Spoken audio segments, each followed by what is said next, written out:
Bacaan Alkitab hari ini Kejadian pasalnya yang ke-10. Daftar bangsa-bangsa keturunan Sem, Ham, dan Yafet. Inilah keturunan Sem, Ham, dan Yafet, anak-anak Nuh. Setelah air bah itu lahirlah anak-anak lelaki bagi mereka. Keturunan Yafet ialah Gomer, Magog, Madai, Yawan, Tubal, Mesek, dan Tiras. Keturunan Gomer ialah Askenas, Rifat, dan Togarma. Keturunan Yawan ialah Elisa, Tarsis, orang Kitim, dan orang Dodanim. Dari mereka inilah berpencar bangsa-bangsa daerah pesisir. Itulah keturunan Yafet, masing-masing di tanahnya dengan bahasanya sendiri menurut kaum dan bangsa mereka. Keturunan Ham ialah Kush, Misraim, Put, dan Kanaan.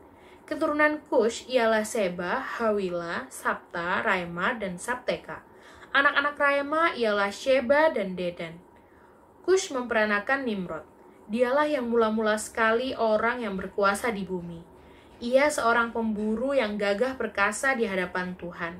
Sebab itu dikatakan orang, seperti Nimrod, seorang pemburu yang gagah perkasa di hadapan Tuhan. Mula-mula kerajaan terdiri dari Babel, Erek, dan Akad. Semuanya di tanah Sinear. Dari negeri itu ia pergi ke Asyur, lalu mendirikan Niniwe, Rehoboth-ir, Kalah, dan Resen, di antara Niniwe dan Kalah. Itulah kota besar itu. Misraim memperanakan orang Ludim, orang Anamim, orang Lehabim, orang Naftuhim, orang Patrusim, orang Kashluhim, dan orang Kaftorim. Dari mereka inilah berasal orang Filistin. Kanaan memperanakan Sidon, anak sulungnya, dan Het, serta orang Yebusi, orang Amori, dan orang Girgashi, orang Hewi, orang Arki, orang Sini, orang Arwadi, orang Semari, dan orang Hamati. Kemudian berseraklah kaum-kaum orang Kanaan itu.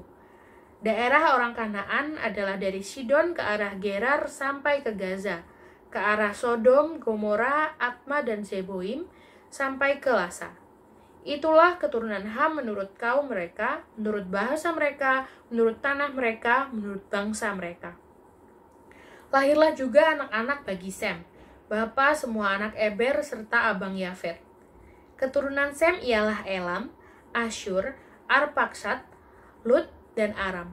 Keturunan Aram ialah Ush, Hul, Geter, dan Mas. Arpaksad memperanakan Selah, dan Selah memperanakan Eber. Bagi Eber lahir dua anak laki-laki. Nama yang seorang ialah Pelek, sebab dalam zamannya bumi terbagi, dan nama adiknya ialah Yoktan. Yoktan memperanakan Almodad, Selef, Hazar-Mawet, dan Yerah, Hadoram, Uzal dan Dikla, Obal, Abimael dan Sheba, Ofir, Hawila dan Yobab. Itulah semuanya keturunan Yoktan. Daerah kediaman mereka terbentang dari Mesa ke arah Sefar, yaitu pegunungan di sebelah timur. Itulah keturunan Sem. Menurut kaum mereka, menurut bahasa mereka, menurut tanah mereka, menurut bangsa mereka. Itulah segala kaum anak-anak Nuh menurut keturunan mereka, menurut bangsa mereka. Dan dari mereka itulah berpencar bangsa-bangsa di bumi setelah air bah itu.